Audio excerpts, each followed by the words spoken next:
शेखपुरा जिले के दोनों विधानसभा में चुनाव के लिए प्रत्याशियों का नामांकन का सिलसिला लगातार जारी है। 5 अक्टूबर को इसकी बोहनी जदयू से शेखपुरा के निवर्तमान विधायक रणधीर कुमार सोनी ने किया था। उनके बाद से शुरू हुआ ये सिलसिला कल तक जारी रहेगा। इस सिलसिले को आगे बढ़ाते हुए बरबीघा के निवर्तमान कांग्रेस विधायक और वर्तमान जदयू नेता सुदर्शन कुमार ने भी जदयू के सिंबल से अपना नॉमिनेशन किया। उनके नॉमिनेशन में बरबीघा विधानसभा के पूर्व विधायक और राज्य सरकार के निवर्तमान मंत्री अशोक चौधरी भी शामिल हुए। पत्रकारों को दिए अपने संबोधन में क्या कहा, सुनिए पूरी बात। जनता दल यूनाइटेड से आपके नॉमिनेशन क्या क्या मुद्दे होंगे आपके विधानसभा में?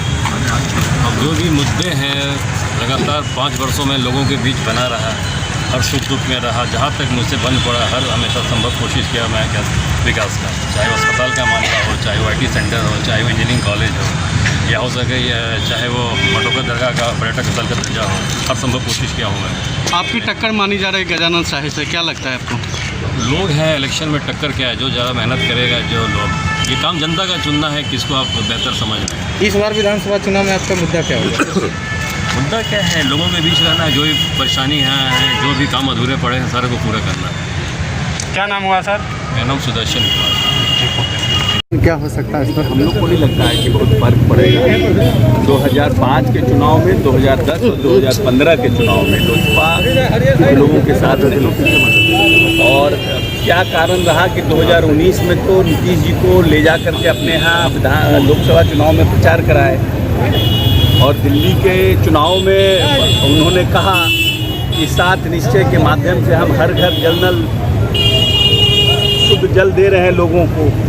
दिल्ली के चुनाव में उनकी बाइट को देखिएगा तो स्पष्ट रूप से भाषण दे रहे हैं कि हमारे यहाँ 7 निश्चय और मुख्यमंत्री ने इतना काम किया है। क्या कारण हुआ कि 1 साल के बाद परिस्थितियाँ बदल गई और कह रहे हैं कि हम वैचारिक मेरा मतभेद है। वैचारिक मतभेद क्या है? क्या नीतीश कुमार ने दलितों के लिए काम नहीं किया? कि हम लोग तो यही जानते हैं कि लोजपा रामविलास पासवान की पार्टी दलित, वंचित और शोषितों के लिए लंबे समय तक काम कर रही थी, लेकिन नीतीश कुमार ने तो 40 गुना दलितों का बजट बढ़ाने का काम किया 15 वर्षों में।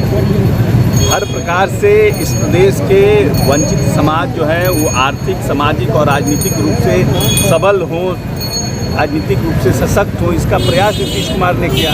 पंचायती राज व्यवस्था में अति पिछड़ा महिला, दलितों को आरक्षण देने का काम किया, जिससे कि नई राजनीतिक पीढ़ी का उदय हो। फिर क्या वैचारिक मतभेद है, इसका तो खुलासा चिराग पासवान जी को करना चाहिए। भाजपा को पूरी तरह से अपने तरफ मानते हैं? भाजपा पूरी तरह से अपने तरफ है, और एक लंबा भारतीय जनता पार्टी के साथ जदयू का लंबा संबंध है, पुराना एक संबंध है, जिस संबंध के सशक्त नींव पर जो है बिहार का विकास हम लोगों ने किया है। देश का, इस देश के नेता और देश को जिसके ऊपर अभिमान है वो है नरेंद्र मोदी, और प्रदेश की जनता को जिस पर अभिमान है उनका नाम है नीतीश कुमार।